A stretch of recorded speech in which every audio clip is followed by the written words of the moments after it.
Hello बच्चों, कैसे हैं आप लोग। उम्मीद है अच्छे होंगे। आज हम लोग परावैद्युत सामर्थ्य और धारिता की धारणा के बारे में पढ़ेंगे।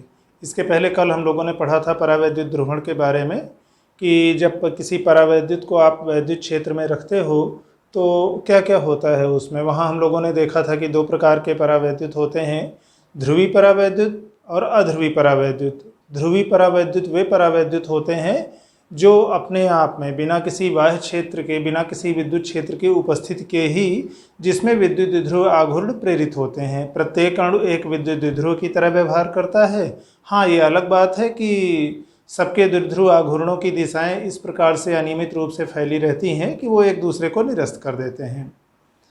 तो कुल मिला के वहाँ पर परिणामी द्विध्रुव आघूर्ण या पोलराइजेशन वेक्टर ध्रुवण सदिश शून्य होता है। फिर दूसरा हम लोगों ने देखा था अध्रुवीय अणु, जिनमें धनावेश और ऋणावेश के केंद्र एक ही जगह पर होते हैं। किसी विद्युत द्विध्रुव का निर्माण नहीं होता और कोई विद्युत द्विध्रुव नहीं तो कोई विद्युत द्विध्रुव आघूर्ण नहीं। वहाँ भी पी वेक्टर 0 होता है जब आप बाह्य विद्युत क्षेत्र नहीं लगाते हो। लेकिन जब आप बाह्य विद्युत क्षेत्र में रखते हो तो चाहे वो ध्रुवी परावैद्युत हो चाहे अध्रुवी परावैद्युत हो, एक द्विध्रुव आघूर्ण, परिणामी द्विध्रुव आघूर्ण विकसित कर लेता है। हम लोग आज देखेंगे एक और उसी से मिलता जुलता टॉपिक है परावैद्युत सामर्थ्य। परावैद्युत सामर्थ्य क्या होती है उसके पहले देखते हैं परावैद्युत भंजन क्या होता है। आप देखिए, जैसे मान लो कोई भी अणु है, उसमें धनावेश और ऋणावेश इस तरह मान लो अगर एक भी जगह पर रहे होते तो विद्युत क्षेत्र लगाने पर अलग अलग हो जाते अध्रुवीय अणु में, और ध्रुवीय अणु में पहले से ही अलग अलग हैं। अब मान लो आपने विद्युत क्षेत्र लगाया, ठीक। विद्युत क्षेत्र लगाने पर इस धनावेश पर बल लगेगा विद्युत क्षेत्र की दिशा में, ऋणावेश पर बल लगेगा विद्युत क्षेत्र के विपरीत दिशा में। जैसे जैसे आप ई का मान बढ़ाओगे इसकी शेप थोड़ा सा ऐसे विकृत होना शुरू हो जाएगी, ये ऋण इधर ये धन इधर। और ज़्यादा आपने क्षेत्र बढ़ाया तो बढ़ाते बढ़ाते ये नौबत आ सकती है कि इतना ज़्यादा ये इलेक्ट्रॉन खींच सकता है कि इलेक्ट्रॉन क्लाउड में से, जो इलेक्ट्रॉन का समूह है उसमें से कोई इलेक्ट्रॉन निकल करके अलग हो सकता है और शेष बद्ध आवेश धन आयन अलग हो सकता है। तो फिर से थोड़ा पीछे से लौटते हैं। जैसे परावैद्युत में हम लोगों ने कहा था कि जब हम विद्युत क्षेत्र का मान बढ़ाते हैं तो अगर वो ध्रुवी परावैद्युत में तो पहले से ही धनावेश और ऋणावेश के केंद्र अलग अलग हैं। अध्रुवीय अणु में क्या है, दोनों एक ही जगह पर हैं, लेकिन विद्युत क्षेत्र बढ़ाते जाने पर धीरे धीरे दोनों अलग होने लगते हैं। जैसे चूंकि दोनों पर अलग अलग दिशा में बल लगता है, धनावेश पर क्षेत्र की दिशा में बल लगता है, ऋणावेश पर क्षेत्र की विपरीत दिशा में बल लगता है। तो जैसे जैसे आप विद्युत क्षेत्र का परिमाण बढ़ाते जाते हो दोनों के बीच का फैलाव, बिखराव, दूरी बढ़ती जाती है।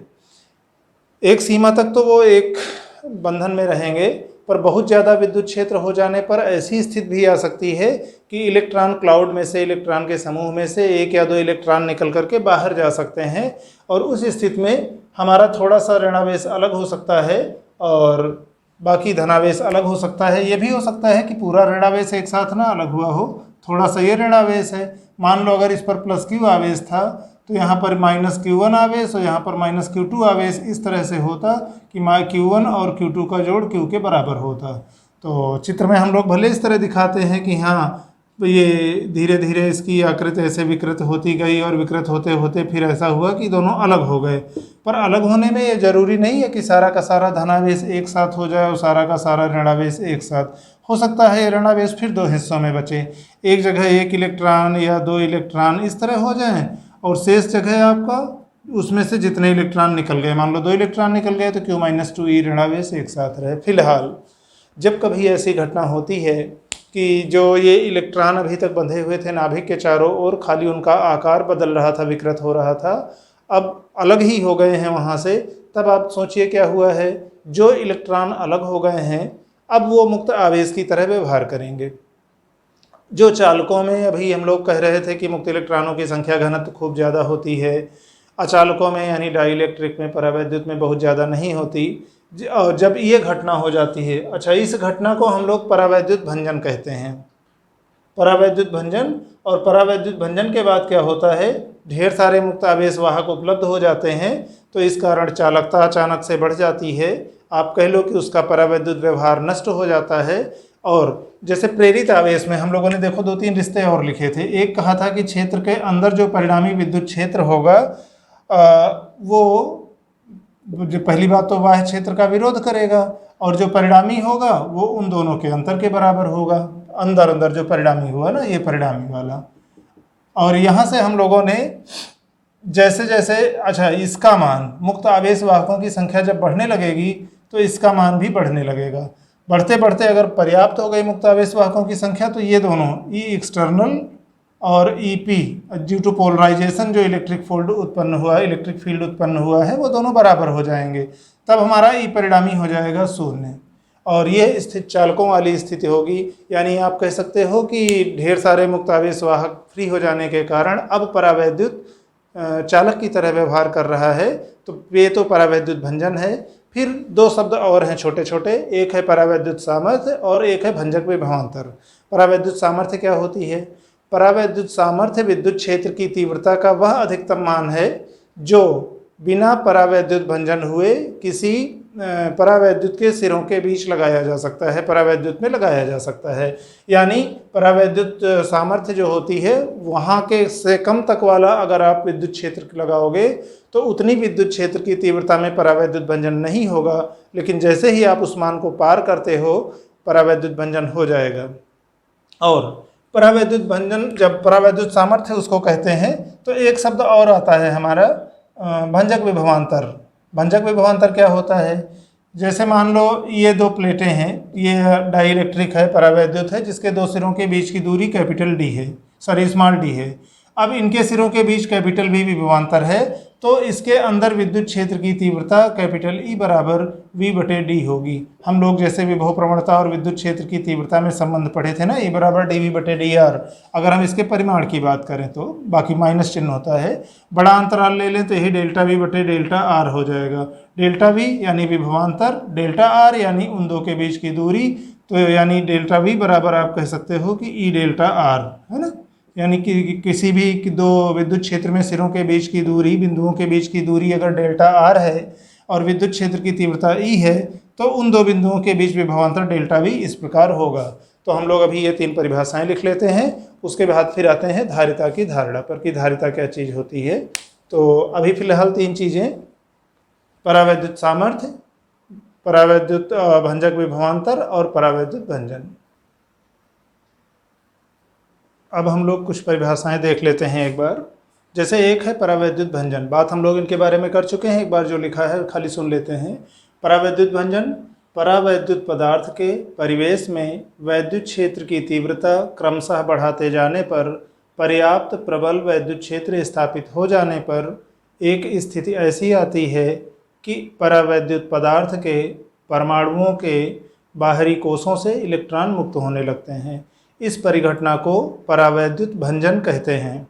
इस स्थिति में परावैद्युत पदार्थ का व्यवहार बदलकर चालक पदार्थों की तरह हो जाता है, क्योंकि अब पर्याप्त इलेक्ट्रॉन मुक्त आवेश वाहक के रूप में उपलब्ध हो जाते हैं। एक बार फिर से सुन लेते हैं। देखिए, जब आप किसी परावैद्युत को विद्युत क्षेत्र में रखें, जैसे जैसे आप विद्युत क्षेत्र की तीव्रता क्रमशः बढ़ाते जा रहे हो, सेपरेशन में इलेक्ट्रॉनों के और जो धनावेश का केंद्र था, धनावेश के केंद्र और ऋणावेश के केंद्र का अंतराल बढ़ता जाएगा। आप ऐसे कह लो कि इलेक्ट्रॉन क्लाउड जो था वो थोड़ा सा विकृत होता जाएगा, डिफॉर्म होता जाएगा, खिंचता जाएगा, उस पर खिंचाव बल लगेगा। और जैसे जैसे आप इस विद्युत बल का मान बढ़ाओगे, विद्युत क्षेत्र की तीव्रता बढ़ा करके, एक स्थिति ऐसी आ सकती है कि जो सबसे बाहरी कोष वाले इलेक्ट्रॉन है, क्योंकि किसी परमाणु में जो सबसे बाहर हैं सबसे पहले वही बाहर जाएंगे, तो अंदर वाले नाभिक से अपेक्षाकृत ज़्यादा आकर्षण बल से बंधे होते हैं। तो विद्युत क्षेत्र की तीव्रता बढ़ाते बढ़ाते एक स्थिति ऐसी आ सकती है कि परमाणु से एक या दो या अधिक इलेक्ट्रॉन आपके निकल करके बाहर चले गए। अब इस घटना को जब आपके विद्युत क्षेत्र की तीव्रता बढ़ाते जाने पर परमाणु के, मतलब परावैद्युत पदार्थ के परमाणु से इलेक्ट्रॉन बाहर निकल गए, तो इस घटना को हम परावैद्युत भंजन कहते हैं। क्यों? क्योंकि अब वो परावैद्युत पदार्थ परावैद्युत नहीं रहा, इलेक्ट्रॉन उससे बाहर निकल गए। तो ऐसा नहीं कि एक ही परमाणु से निकले हैं, ढेर सारे परमाणुओं से निकले होंगे। तो इस तरह से हमारे पास इलेक्ट्रॉन मुक्त आवेश वाहकों के रूप में अच्छी खासी संख्या में उपलब्ध होंगे। यानी मुक्त इलेक्ट्रॉनों का, मुक्त आवेश वाहकों का संख्या घनत्व तो अच्छा खासा बढ़ जाएगा, और ये पदार्थ अब लगभग चालक की तरह व्यवहार करेगा। पूर्ण चालक की तरह तो नहीं करेगा, इस घटना को परावैद्युत भंजन कहते हैं। और हम लोगों ने इसके पहले भी बात की थी कि जब कभी परावैद्युत भंजन होगा तो चूंकि मुक्त आवेश वाहकों की संख्या बहुत ज़्यादा बढ़ गई है तो पदार्थ चालकों की तरह व्यवहार करेगा। अंदर जो हमारा अभी तक प्रेरित विद्युत क्षेत्र था या प्रेरित आवेश की मात्रा थी वो, या विद्युत क्षेत्र की तीव्रता ही कह लें, ईपी, जो अभी तक कम थी, काफ़ी कम थी बाह्य क्षेत्र से, अब वो काफ़ी बढ़ गई है। कभी कभी तो ऐसा हो सकता है अगर ज़्यादा ब्रेकडाउन हो गया, ज़्यादा भंजन हो गया, कि हो सकता है वो लगभग चालक की तरह ही व्यवहार करने लगे और बाह्य क्षेत्र के बराबर हो जाए। तो अब परावैद्युत का उद्देश्य हमारा नष्ट हो गया, यानी हमको इस स्थिति को बचाना है, नहीं तो फिर परावैद्युत का रोल नहीं रहेगा। तो ये परावैद्युत भंजन है, जब इलेक्ट्रॉन उससे निकल गए और चालक की तरह व्यवहार करने लगा। फिर आते हैं परावैद्युत सामर्थ्य पे, यानी डाई इलेक्ट्रिक स्ट्रेंथ पे। एक बार फिर सुन लेते हैं। यह किसी परावैद्युत पदार्थ के सिरों पर लगाई जा सकने वाली वह अधिकतम वैद्युत क्षेत्र की तीव्रता यानी ई मैक्स होती है जो उस पदार्थ के परावैद्युत भंजन हुए बिना उस पर लगाई जा सकती है। तो परावैद्युत सामर्थ्य क्या है? विद्युत क्षेत्र की तीव्रता का अधिकतम मान है। कौन सा अधिकतम मान?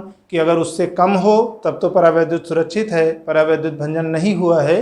लेकिन अगर उस ई मैक्स, उस क्रिटिकल लिमिट को, उस निश्चित मान को आप विद्युत क्षेत्र की तीव्रता के पार कर गए तो फिर अब तेजी के साथ परावैद्युत भंजन होने लगेगा, ढेर सारे परमाणुओं से इलेक्ट्रॉन निकलने लगेंगे, तो वो परावैद्युत सामर्थ्य है। तो फिर से एक बार, परावैद्युत सामर्थ्य का मतलब हमारे विद्युत क्षेत्र की तीव्रता के उस अधिकतम मान से है कि उससे अधिक, या आप कह लो उस निश्चित मान से है कि जिससे अधिक जब आप विद्युत क्षेत्र लगाओगे तो परावैद्युत भंजन होगा, और उस लिमिट से कम पर रहोगे तो परावैद्युत भंजन से बचे रहोगे।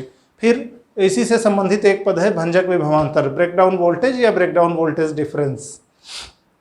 देखो, जैसे हम लोगों ने परावैद्युत भंजन को अभी विद्युत क्षेत्र की तीव्रता के पदों में कहा कि अच्छा आप ये बताइए कि कितना हम ई का मैक्सिमम मान है जो वहाँ लगा सकते थे, वो परावैद्युत की सामर्थ्य थी, डाइलेक्ट्रिक स्ट्रेंथ। अब अगर हम विद्युत क्षेत्र की तीव्रता के पदों में ना कह करके विभवांतर के पदों में कहें, थोड़ी देर पहले हम लोगों ने अभी बात की थी कि अगर डेल्टा आर दूरी पर स्थित दो बिंदु हैं, ई विद्युत क्षेत्र की तीव्रता वहाँ लगी है, तो ई गुणा डेल्टा आर का मान उन बिंदुओं के बीच विभवांतर के बराबर होता है। तो किन्हीं भी दो बिंदुओं के मध्य अगर हमें विद्युत क्षेत्र की तीव्रता पता है तो हम विभवांतर उन बिंदुओं के बीच का बता सकते हैं। आप विद्युत क्षेत्र की तीव्रता में उन दोनों बिंदुओं के बीच की दूरी से गुणा कर दीजिएगा। अब मान लो हमारा जो परावैद्युत भरा है डी मोटाई का है, मान लो डी डिस्टेंस में फैला हुआ है, और आपने विद्युत क्षेत्र की तीव्रता ई मैक्स कहा था कि वो उसकी परावैद्युत सामर्थ्य है, अधिकतम विद्युत क्षेत्र जो लगा सकते हो। अब उसी अधिकतम विद्युत क्षेत्र को आप जब विभवांतर के पदों में व्यक्त करते हो तो भंजक विभवांतर हो गया कि अच्छा ठीक है, इतना मोटा परावैद्युत था, कितना विभवांतर हम इसके सिरों के बीच में लगाएं तो परावैद्युत भंजन होगा। तो अभी जैसे मान लो अगर ये परावैद्युत है, ठीक, डी यहाँ की मोटाई है, और ई मैक्स आप कह रहे थे कि वैद्युत क्षेत्र की तीव्रता का अधिकतम मान है जो हम लगा सकते हैं जब तक भंजन नहीं होगा। तो इस सिरे और इस सिरे के बीच का जो विभवांतर ब्रेकडाउन वोल्टेज होगा, जो कि आपकी ई मैक्स और उस डिस्टेंस के गुणनफल के बराबर होगा, तब हम इस वीबी को ब्रेकडाउन वोल्टेज डिफरेंस कहेंगे। तो ये हम लोगों ने लिखा था, एक बार फिर से सुन लेते हैं। भंजक विभवांतर क्या है? परावैद्युत सामर्थ्य के तुल्य वैद्युत विभवांतर को भंजक विभवांतर कहते हैं। यानी चाहे विद्युत क्षेत्र की तीव्रता के पदों में कहो तो परावैद्युत सामर्थ्य, और विभवांतर के पदों में कह रहे हो तो भंजक विभवांतर। और यह परावैद्युत भंजन हुए बिना किसी परावैद्युत पदार्थ के सिरों पर लगाया जा सकने वाला अधिकतम वैद्युत विभवांतर होता है। और यदि परावैद्युत पदार्थ के दोनों सिरों, मतलब सिरों के मध्य की दूरी स्मॉल डी हो, तो भंजक विभवांतर VB breakdown voltage is equal to E max into D. E max यहाँ क्या है? मैक्सिमम विद्युत क्षेत्र की तीव्रता यानी परावैद्युत सामर्थ्य, डाइलेक्ट्रिक स्ट्रेंथ है जो हम बिना भंजन हुए उस पर लगा सकते हैं। या बी ब्रेकडाउन के नाते आप ई बी कहना चाहो तो कह लो कि ई बी इंटू डी, यानी वही जो मैक्सिमम मान है विद्युत क्षेत्र की तीव्रता ई का। अब इसके बाद हम लोग आते हैं धारिता की धारणा पर। तो ठीक है, इतना नोट कर लीजिए, फिर उसके बाद धारिता की बात कर। देखिए, अगला पद हम लोगों का है वैद्युत धारिता, जो अब अगले कई वीडियोज का, कई टॉपिक्स का, कई दिन का मुख्य मुद्दा रहेगा। धारिता क्या है? कैपेसिटी, धारण करने की क्षमता। अच्छा, इसके पहले भी हम लोग जब धारिता पढ़ते रहे हैं तो हमारा मतलब, जैसे मान लो हम किसी बर्तन की धारिता कहते हैं, तो धारिता का मतलब क्या है? धारिता का मतलब है कि उस बर्तन का आयतन कितना है। जैसे आपने कहा कि इस बाल्टी की धारिता 10 लीटर है, तो इसका मतलब क्या है, उस बाल्टी में अगर आप कोई द्रव या तरल भरते हो तो वो 10 लीटर आ जाएगा। फिर एक और चीज़ देखिए, अगर किसी बर्तन की जितनी धारिता है उससे ज़्यादा आप उसमें भरने की कोशिश करोगे तो उससे बाहर आ जाएगा, तो वो धारण करने की क्षमता है। अब उसी धारिता के पहले अगर आपने वैद्युत शब्द लगा दिया तो हो गई वैद्युत धारिता। यानी हमारे पास कोई वस्तु है, कोई निकाय है, उसमें वैद्युत गुणों को धारण करने की क्षमता कितनी है, उसको हम उस निकाय की वैद्युत धारिता कहेंगे। और वैद्युत गुणों में हम किस पर गौर करेंगे, हम वैद्युत में मुख्य रूप से देखेंगे कि उस पर हम कितनी ऊर्जा का संचय कर सकते हैं। और ऊर्जा के संचय को हम देखेंगे, एक तरह से आप कह सकते हो कि कितने आवेश की मात्रा आप उस पर संचित कर सकते हो, क्योंकि किसी वस्तु को जब हम आवेशित करते हैं तो हमको कार्य करना पड़ता है, और जो हम कार्य करते हैं किसी वस्तु को आवेशित करने में, वही उसमें ऊर्जा के रूप में इकट्ठा रहता है। उपयोग क्या है संधारित्र का, अभी हम लोगों ने देखा होगा जैसे मोटर के साथ या पंखे होते हैं उनके साथ एक इस तरह के सिलेंडर के आकार का कुछ लगा होता है ना, प्रायः सफ़ेद रंग का होता है, ऊपर ऐसे पत्ती टाइप में बनी होती है। और जब कभी ऐसा होता है कि चलते चलते पंखा धीरे हो जाता है कुछ दिन बाद, तो हम लोग आम बोलचाल में अक्सर कहते हैं कि लगता है इसका कंडेंसर ख़राब हो गया है, कंडेंसर की पावर इसकी कम हो गई है, कंडेंसर बदलवा दो सही चलने लगेगा। तो कंडेंसर का मतलब हमारा कैपेसिटर से है। कैपेसिटर एक युक्ति है, मतलब संधारित्र। कैपेसिटर एक युक्ति है जिसकी धारिता पर्याप्त अधिक होती है और हम उस पर विद्युत ऊर्जा की पर्याप्त मात्रा इकट्ठा कर सकते हैं। देखिए ज़रूरत क्यों पड़ती है संधारित्र की, जैसे हमको गाड़ी में साकर की ज़रूरत पड़ती है उसी तरह से संधारित्र की ज़रूरत पड़ती है। साकर की क्या ज़रूरत है, साकर की ज़रूरत है कि हम रास्ते में चले जा रहे हैं, स्पीड ब्रेकर आया, गड्ढा आया, अचानक ब्रेक लगाए तो झटका बहुत तेज़ ना लगे, मतलब ज़मीन से जो झटका पहिए पे आ रहा है वो पहिए से होते हुए सीधे हैंडल तक हमारे पास ना पहुँचे। उसके बीच में एक युक्ति ऐसी लगी हुई है कि उस झटके के अधिकांश हिस्से को वो अवशोषित कर ले और हम तक उसका सीमित असर पहुँचे। तो कुछ उसी तरह का काम करता है संधारित्र वैद्युत परिपथों में। कैसे, पहली बात तो हम जब किसी मोटर को स्टार्ट करते हैं तो हमको तुरंत में ज़्यादा ऊर्जा की आवश्यकता होती है, या समझ लो बिजली की खपत अचानक ज़्यादा चाहिए, ज़्यादा धारा चाहिए। आपने गौर किया होगा, चाहे आप फ्रिज का देख लो, चाहे एसी देख लो, इस तरह की कोई भी चीज़ें जैसे जो थोड़ी देर चल रही हैं फिर अचानक बंद हुई, थोड़ी देर बाद फिर चलेंगी। आप गौर करिए, जब भी जैसे मान लो फ्रिज नॉर्मल ऐसे चल रहा है, ठंडा हो गया, बंद हो गया, थोड़ी देर बाद अचानक फिर जब मोटर चली तो आप ध्यान दीजिएगा कि घर का वोल्टेज अचानक कम हो जाता है एक बार जब मोटर स्टार्ट होती है। जैसे एसी चल रही है, ठंडा हो गया, ऑटो कट हो गया, बंद हो गया, थोड़ी देर बाद जब कमरा कुछ गर्म हो गया उसको फिर से स्टार्ट होने का संकेत मिला। तो जैसे ही एक बार मोटर स्टार्ट होती है, कंप्रेसर स्टार्ट होता है, आप देखिए घर के परिपथ में जो भी लाइट वगैरह जल रही होती हैं अचानक से झटके से एक बार डिम होती हैं, उसके बाद फिर नॉर्मल बिहेवियर। तो डिम इसलिए होती हैं क्योंकि उस समय अचानक जब मोटर शुरू होती है तो विद्युत धारा की डिमांड बहुत बढ़ जाती है। अच्छा, अगर हम एक कैपेसिटर लगाए रहेंगे, संधारित्र लगाए रहेंगे, जिसको हम कंडेंसर कहते हैं, जो धारिता एक तरह से एक ऐसा निकाय है जिसकी पर्याप्त धारिता होती है, तो उससे क्या होता है, शुरुआत में मोटर स्टार्ट होने के लिए जो हमको अचानक ज़्यादा करंट चाहिए, तो संधारित्र इस तरह का होता है कि वो ऊर्जा इकट्ठे किए हुए है बहुत तेज़ी से झटके के साथ ऊर्जा दे सकता है। जैसे हम लोगों ने इसके पहले पुराने वाले कैमरे देखे होंगे जिसमें फ्लैश रहता था, पता लगता था उसमें खाली बैटरी लगती थी, छोटी छोटी पेंसिल वाली या घड़ी वाली बैटरी लगती थी, 2-4 जो भी लगें, और फ्लैश में इतनी ढेर सारी लाइट, इतनी ढेर सारी ऊर्जा। तो वहाँ सब भी इसी तरह कंडेंसर लगा लेते थे कि वहाँ से ऊर्जा, कंडेंसर क्या करेगा, ऊर्जा सेल भी दे लेगा, पर सेल की एक लिमिट होती है, वो झटके से उतना नहीं देगा। कंडेंसर झटके से ढेर सारी ऊर्जा दे सकता है, और आपको देने के बाद, अभी हम लोग आगे बाद में देखेंगे कि अगर धारिता C हो और V विभवांतर हो संधारित्र के सिरों के बीच में, तो उसमें संचित ऊर्जा इतनी होती है, 12CV²। यानी C का मान जितना ही ज़्यादा होगा, U का मान उतना ही ज़्यादा होगा, और V के बढ़ने पे तो बहुत तेज़ी से बढ़ेगा। तो अब किसी संधारित्र को मान लो 100 वोल्ट के सिरे से विभवांतर से आवेशित किए हो तो कम ऊर्जा होगी, 200 वोल्ट के विभवांतर से आवेशित किए हो तो ज़्यादा ऊर्जा होगी। अभी केवल इतना हम ध्यान रखें, आगे फिर इसके डिटेल पे आते हैं कि संधारित्र परिपथ में लगे होने पर एक तो ये कि जब हमें कभी अचानक ज़्यादा ऊर्जा की आवश्यकता होती है तो संधारित्र अपनी ऊर्जा दे देता है, और बाद में ऐसा नहीं है कि वो उसके पास अनंत भंडार है, फिर बाद में वो परिपथ से धीरे धीरे लेके अपने को फिर आवेशित कर लेगा, एक निश्चित लिमिट पे पहुंच जाएगा। तो जब कभी अचानक मान लो वोल्टेज में पर फ्लक्चुएसन हुआ, उपकरणों की सुरक्षा के लिए हम संधारित्र का प्रयोग इसलिए करते हैं कि अगर कहीं अचानक झटके से वोल्टेज में परिवर्तन हुआ, तो जब वोल्टेज अचानक मान लो बढ़ा, V का मान अचानक बढ़ा, तो परिपथ में जो संधारित्र लगा है वो कहेगा पहले तो हमको ज़्यादा ऊर्जा दे के जाओ, तो सीधे उसका असर, क्योंकि जब V का मान आप बढ़ाए तो U का मान भी बढ़ना चाहेगा। मान लो 220 वोल्ट पे सप्लाई आ रही है, U का कुछ मान है, अचानक सप्लाई 250 वोल्ट हो गई, तो U कहेगा ना वोल्टेज बढ़ गया है तो हाफ CV² के हिसाब से हमको भी बढ़ना है। तो संधारित्र क्या करेगा, पहले खुद ऊर्जा लेगा, जब ऊर्जा लेके वो अपना कोटा पूरा कर लेगा तब फिर वस्तु की तरफ जाने देगा, उपकरण की तरफ कि हाँ अब उधर जा सकते हो। तो इसका फ़ायदा क्या होगा, जो बिजली का झटका, जो वोल्टेज फ्लक्चुएसन की दिक्कत सीधे उपकरण को मिलने वाली थी, वो अब संधारित्र पहले अपना देखेगा, पहले अपना निपटेगा उससे कि अच्छा ज़्यादा वोल्टेज पे जाना चाहते हो तो पहले तो हमारा भंडार भरो, हमको ज़्यादा ऊर्जा चाहिए, तब आगे जाने देंगे। तो अच्छा, जैसे जैसे उसका भंडार भरना शुरू होता है तब वो धीरे धीरे फिर आगे रिलीज करता है जाने के लिए, तो उपकरण पे तेज अचानक वोल्टेज का फ्लक्चुएसन नहीं होता। इसी तरह उल्टा 220 वोल्ट पे सप्लाई आ रही, मान लो U ऊर्जा है, अचानक सप्लाई घट के 100 वोल्ट हो गई, वोल्टेज अचानक घट गया, वोल्टेज घट गया तो संधारित्र ने कहा जब वोल्टेज घटा दिए हो तो हम ही इतनी ऊर्जा रख के क्या करेंगे, तो ये भी ऊर्जा थोड़ी सी रिलीज कर देगा, छोड़ देगा।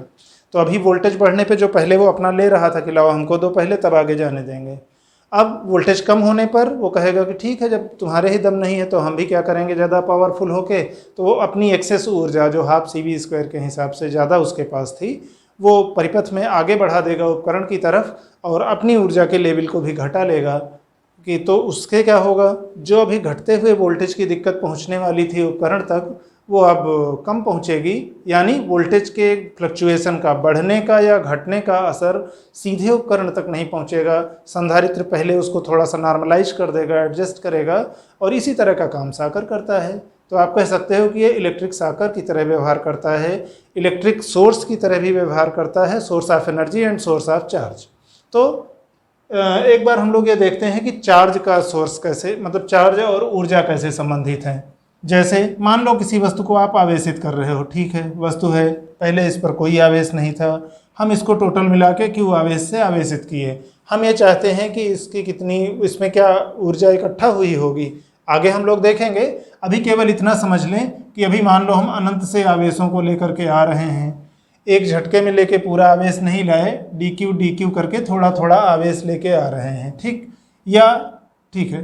तो पहली बार जब आप dQ आवेश इस पर लाए कोई काम नहीं करना पड़ा क्योंकि कोई ना मना करने वाला था ना बुलाने वाला था, लेकिन जब दूसरा dQ आवेश आप लेके आने लगे तो पहला वाला dQ आवेश कहेगा कहाँ, इधर मत आओ, इधर सही नहीं है, क्योंकि समान प्रकार का आवेश है ना, धनावेश अगर ये था तो ये भी धनावेश है, तो प्रतिकर्षित करेगा, प्रतिकर्षित करेगा तो आपको फिर भी अगर इसको लाना चाहते हो तो फिर बल लगाना पड़ेगा, बल लगा के लाना पड़ेगा यानी कार्य करना पड़ेगा।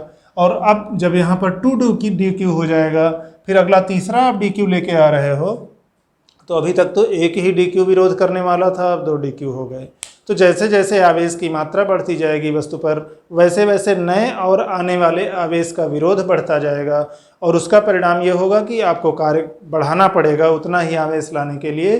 तो इस प्रकार से हम किसी वस्तु को आवेशित करने में कार्य करते हैं, यही कार्य उसमें ऊर्जा के रूप में इकट्ठा रहता है, स्थितिज ऊर्जा के रूप में इकट्ठा रहता है। तो आप ऐसे समझ लीजिए, जब हम संधारित्र की या धारिता की बात करते हैं कि किसी वस्तु में वैद्युत गुणों को धारण करने की क्षमता, तो इसीलिए हम वैद्युत ऊर्जा या वैद्युत आवेश दोनों कहते हैं, क्योंकि अगर आप किसी वस्तु को पर आवेश को स्टोर कर रहे हो तो आवेश को स्टोर करने में आपने ऊर्जा भी वहाँ स्टोर की है।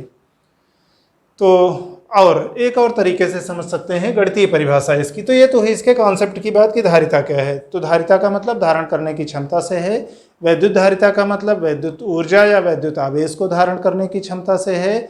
और गणितीय परिभाषा इसकी कैसे देंगे, तो पहले एक उदाहरण देख लेते हैं। मान लो आपके पास बराबर ऊंचाई के, जैसे घर में बगल में पानी की टंकी है, ठीक, उसके बगल में उससे जुड़ा हुआ एक पाइप भी है, ठीक, इस पाइप में मान लो ये टंकी हमारी पूरी 500 लीटर की है और इस पाइप अगर पूरा भरा होता तो इसमें पानी 1 लीटर आता, ठीक।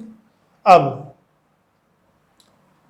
मान लो ये टंकी पहले से पानी से आधी भरी है, यानी इसमें 250 लीटर पानी है, ये भी पहले से आधा भरा है, इसमें आधा लीटर पानी है, ठीक। अब इसमें अगर मान लो आप आधा लीटर पानी और मिलाते हो तो क्या होगा, बहुत थोड़ा सा इसका तल ऊपर उठेगा। और इसमें आधा लीटर पानी अगर आप मिलाते हो तो क्या होगा, पूरा भर जाएगा। यानी इसमें आपने उतना ही पानी की मात्रा बढ़ाई तो इसका लेवल थोड़ा सा बढ़ा, और इसमें आपने उतनी ही पानी की मात्रा मिलाई तो इसका लेवल बहुत ऊपर बढ़ गया। क्यों? क्योंकि इसकी धारिता ज़्यादा थी, तो इसमें उतना ही पदार्थ बढ़ाने पर इसकी लेवल कम बढ़ा, इसकी धारिता कम थी तो इसकी उतना ही पदार्थ आधा लीटर पानी मिलाने पर इसकी धारिता ज़्यादा बढ़ी। अब जब हम विद्युत धारिता की बात करते हैं, आप ध्यान दीजिए, जैसे जैसे आप किसी वस्तु पर आवेश को इकट्ठा कर रहे हो वैसे वैसे उसका विद्युत विभव बढ़ता है ना। तो आवेश देते जाओ, विभव बढ़ता जाएगा। वो कहानी इसी तरह होगी जैसे यहाँ टंकी और पाइप में आप जैसे जैसे पानी भरते जाओगे वैसे वैसे पानी का लेवल बढ़ता जाएगा। तो पानी को आप समझ लो आवेश है। जैसे आप किसी बर्तन में पानी भर रहे हो, समझो आप किसी आवेश चालक पर आवेश इकट्ठा कर रहे हो।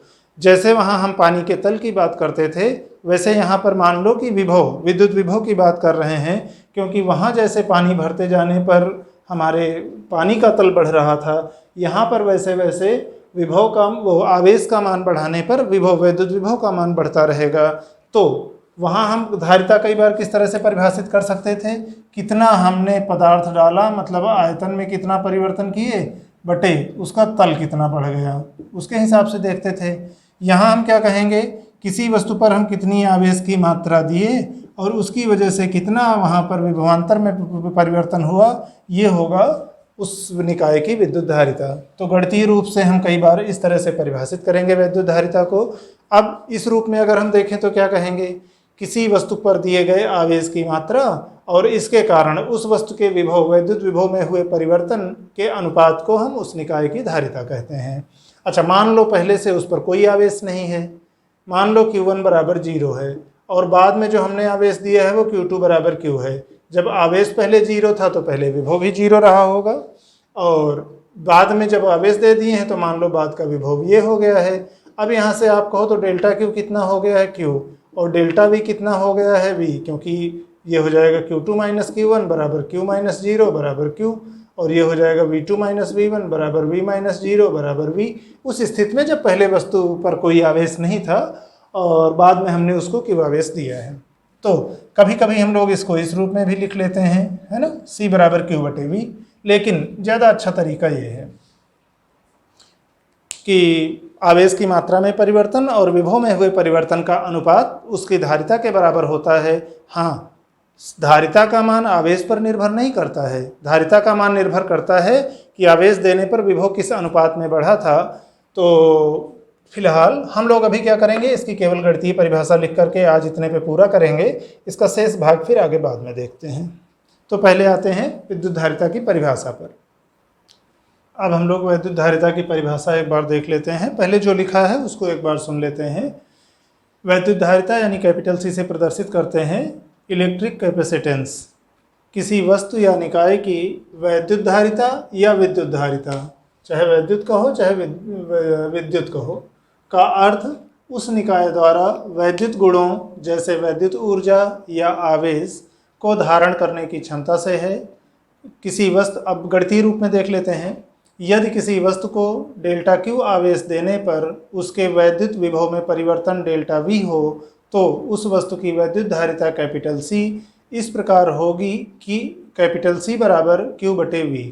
तो अभी हम लोगों ने क्या लिखा है, पहली बात तो कि कोई वस्तु है या कोई निकाय है, उसकी वैद्युत धारिता से हमारा मतलब यह है कि वो वैद्युत गुणों को कितना धारण कर सकती है अपने आप में, और वैद्युत गुणों का मतलब वैद्युत ऊर्जा को या वैद्युत आवेश को। और गणितीय रूप में कहें तो मान लो अगर उस वस्तु को डेल्टा Q आवेश देने पर उसका वैद्युत विभव डेल्टा V बदलता है। अब जैसे आप धनावेश बढ़ाओगे तो विभव का मान बढ़ेगा, धनावेश घटाओगे तो विभव का मान घटेगा। इसी तरह इसका उल्टा, ऋणावेश बढ़ाओगे तो ऋणात्मक विभव का मान बढ़ेगा। तो जो भी है, फिलहाल परिवर्तन की अभी हम खाली बात कर रहे हैं, आप धन या ऋण बाद में देख लेना कि डेल्टा Q अगर आपने आवेश दिया उसको और ऐसा करने पर अगर डेल्टा V उसके विभव में परिवर्तन हुआ तो डेल्टा Q बटे डेल्टा V मतलब क्यूब डेट्स का जो अनुपात होगा डेल्टा क्यू और डेल्टा वी का, वह उस चालक की धारिता होगी। इतना हम लोगों ने अभी लिखा है। फिर नोट में दो बातें लिखी हैं। एक तो ये लिखा है कि अगर किसी वस्तु पर प्रारंभ में कोई आवेश ना हो, Q1 बराबर 0 हो, तो उसका विभव भी शून्य होगा। और बाद में मान लो हमने उसको Q आवेश दिया यानी Q2 बराबर Q है, और अब उसका विभव V हो गया है यानी V2 बराबर V है। तो अब इस वाले समीकरण में डेल्टा Q आप देखो तो क्या हो जाएगा, Q2 माइनस Q1, और Q2 है Q, Q1 है 0, तो यानी डेल्टा Q हो गया Q के बराबर। और डेल्टा V क्या होगा, विभव में परिवर्तन, V2 माइनस V1, बाद का विभव माइनस पहले का विभव V। तब हम C बराबर डेल्टा Q बटे डेल्टा V को C बराबर Q बटे V लिख सकते थे। प्रायः प्रचलन में, आम बोलचाल में हम लोग ज़्यादातर इसी की बात करेंगे, पर तार्किक रूप से ये ज़्यादा सही है। तो बाकी ठीक है। पहले से आवेश है कि नहीं वो जानना थोड़ा कठिन है, बल्कि ये जानना ज़्यादा आसान है कि हमने आवेश की मात्रा में कितना परिवर्तन किया और ऐसा करने पर उसके विभव में कितना परिवर्तन हुआ। फिलहाल पहले अगर 0 था तो C बराबर Q बटे V के रूप में कह सकते हैं। दूसरी बात, यहाँ से देखने में आपको लग सकता है एक बार कि अच्छा Q का मान बढ़ा दें तो C का मान बढ़ जाएगा, पर ऐसा है नहीं वास्तव में। Q का मान बढ़ाने पर V का मान भी बढ़ेगा, और इस प्रकार से बढ़ेगा कि Q बटे V नियत रहे। C वास्तव में इन दो में से किसी एक पर डायरेक्ट निर्भर नहीं करेगा, निर्भर करेगा कि इनका अनुपात कितना है। तो यानी इसके बदलने पर यह किस तरह बदल रहा है, और इसका मान वस्तु के आकार पर निर्भर करेगा। कोई निकाय है तो उसके अभिविन्यास पर निर्भर करेगा, उसके आसपास में कोई चालक ला रहे हो नहीं ला रहे हो इस पर निर्भर करेगा, उस किस पदार्थ की वह वस्तु बनी है उस पर निर्भर करेगा, उस वस्तु के बाहर चारों ओर माध्यम क्या है उस पर निर्भर करेगा। तो इन चीज़ों पर निर्भर करेगा। निर्भर किस पर नहीं करेगा, केवल Q पर निर्भर नहीं करेगा या केवल V पर निर्भर नहीं करेगा, Q बटे V पर आप ध्यान दो पूरा एक साथ कि इस पर निर्भर करेगा। नहीं तो आप कहोगे Q बढ़ा रहे हो तो C बढ़ जाएगा, ऐसा नहीं है। Q बढ़ा रहे हो तो V भी बढ़ेगा, और इस तरह बढ़ेगा कि ये नियत बना रहे। तो इसके बाद इसका मात्रक और विमीय सूत्र देख लेते हैं विद्युत धारिता का। अब हम लोग विद्युत धारिता कैपिटल C के मात्रक और विमीय सूत्र को देख लेते हैं एक बार। कैपिटल C का मात्रक वही होगा, चूंकि C बराबर Q बटे V, तो C का मात्रक मतलब Q का मात्रक बटे V का मात्रक। Q है आवेश, आवेश का मात्रक कूलाम। V है वोल्टेज, वोल्टेज मतलब विभवांतर, विभवांतर या विभव का मात्रक वोल्ट। और जो ये कूलाम बटे वोल्ट होता है इसी को फैरड भी कहते हैं। चूंकि ये वैज्ञानिक के नाम पर है इसलिए इसका प्रतीक कैपिटल F। संयोग से यहाँ तीनों, कूलाम भी वैज्ञानिक का नाम, वोल्ट भी वैज्ञानिक के नाम पर और फैरड भी वैज्ञानिक के नाम पर, तो प्रतीक कहेंगे तो तीनों के कैपिटल में लिख सकते हैं। थोड़ा एक कन्फ्यूजन जरूर रहेगा। अभी जैसे हम इस तरह अगर लिख लें कि 1 फैरड बराबर 1 कूलाम अपान वोल्ट, तो जरा कन्फ्यूजन ये होगा ना कि अभी थोड़ी देर पहले तो हम C को धारिता कहे थे और यहाँ V वोल्ट है कि V विभवांतर है। तो उस कन्फ्यूजन से बचने के लिए हमने एक बार पूरा नाम लिख लिया है कि कूलाम बटे वोल्ट। तो फिलहाल धारिता का मात्रक या SI मात्रक फैरड होता है। 1 फैरड बराबर 1 कूलाम बटे वोल्ट, यानी किसी वस्तु को अगर आप 1 कूलाम आवेश दो और उसके विभव में 1 वोल्ट की वृद्धि हो तो फिर उस निकाय की धारिता समझो 1 फैरड है। लेकिन चूंकि फैरड बहुत बड़ा मात्रक है, 1 कूलाम बहुत बड़ा आवेश होता है, और किसी वस्तु को आप 1 कूलाम आवेश दो, विभव खाली 1 वोल्ट बदले, बहुत मुश्किल है। बहुत मुश्किल है मतलब बहुत व्यवस्था उसके लिए करनी पड़ेगी। तो इसका मतलब वो मान आमतौर पे मिलता नहीं है। तो इसका मतलब 1 फैरड बहुत बड़ा मात्रक है। व्यवहार में हम पूर्व लग्न लगा करके उसके छोटे मात्रकों की बात करते हैं ज़्यादातर। अभी जैसे सबसे ज़्यादा प्रयोग में मुझे लगता है ये मात्रक आता है, माइक्रो फैरड। बाकी मिली फैरड, मिली का मतलब 10 की घात -3 फैरड, माइक्रो 10 की घात -6 फैरड, नैनो फैरड यानी 10 की घात -9 फैरड, पिको फैरड यानी 10 की घात -12 फैरड आदि का प्रयोग करते हैं प्रायः। और रही बात विमीय सूत्र की, तो वैद्युत धारिता का विमीय सूत्र यानी Q बटे V का विमीय सूत्र। वोल्टेज का अगर आपको सीधे याद है ML2 T-2 A-1 तब तो ठीक है, नहीं याद है तो विभव को हम कार्य बटे आवेश के रूप में लिख सकते हैं। फिर ये बटा आवेश ऊपर फिर जाएगा तो Q इंटू Q ऊपर हो जाएगा, W नीचे बचेगा। उम्मीद करते हैं कि विभव का नहीं याद होगा तो कार्य का तो याद ही होगा। नहीं याद हो तो बल गुणे विस्थापन से कार्य भी निकाल लेंगे। बल का भी नहीं याद हो तो द्रव्यमान गुणे त्वरण से यहाँ निकाल लेंगे। तो जहाँ से हमको पता है वहाँ तक तोड़ते चले जाएंगे। अभी फिलहाल मान के चल रहे हैं कि बल कार्य के आपको पता है, बल कार्य चूँकि कार्य और ऊर्जा का यही होगा ML2 T-2। आवेश Q का AT होता है, Q बराबर IT, I एम्पियर, T है टाइम, तो Q का AT होता है 2 बार है, नीचे ML2 T-2 इकट्ठा कर लिए तो ऊपर गया M-1 L -2 T नीचे से -2 जाएगा तो ऊपर +2 और 2 और हैं तो T4 और A के 2 A2। ये हमारा वैद्युत धारिता का विमीय सूत्र हुआ। तो आज के लिए अभी इतना ही। हम लोगों ने आज क्या क्या पढ़ा था? एक तो परावैद्युत भंजन पढ़ा था कि आप विद्युत क्षेत्र की तीव्रता बढ़ाते जाओ और ऐसा कभी हो कि इलेक्ट्रॉन निकल गया, उससे परावैद्युत व्यवहार नष्ट हो गया। फिर परावैद्युत सामर्थ्य पढ़ा था। विद्युत क्षेत्र की तीव्रता का वह अधिकतम मान था जो आप बिना परावैद्युत भंजन हुए किसी पदार्थ पर लगा सकते थे परावैद्युत पर। उसी के तुल्य रूप में हमने भंजक विभवांतर पढ़ा था, ब्रेकडाउन वोल्टेज, कि किसी सिरे के परावैद्युत के सिरे के बीच में आप अधिकतम कितना विभवांतर लगा सकते हो कि परावैद्युत भंजन ना हो। और अगर EB ब्रेकडाउन मतलब परावैद्युत सामर्थ्य थी, डाइलेक्ट्रिक स्ट्रेंथ थी, D दूरी है परावैद्युत के उन दो सिरों के बीच में, तो EB × D बराबर VB भंजक विभवांतर। फिर उसके बाद हम लोगों ने धारिता पढ़ा था कि किसी निकाय के वैद्युत गुणों को यानी वैद्युत ऊर्जा या वैद्युत आवेश को धारण करने की क्षमता को हम लोग उस निकाय की धारिता कहते हैं। और C बराबर ΔQ/V, यानी अगर किसी वस्तु को ΔQ आवेश देने पर उसमें वैद्युत विभव ΔV परिवर्तित होता है तो Q/ΔV, ΔQ/ΔV का मान उस निकाय की धारिता होगी। ध्यान ये रखना कि धारिता सदैव धनात्मक होती है। क्यों?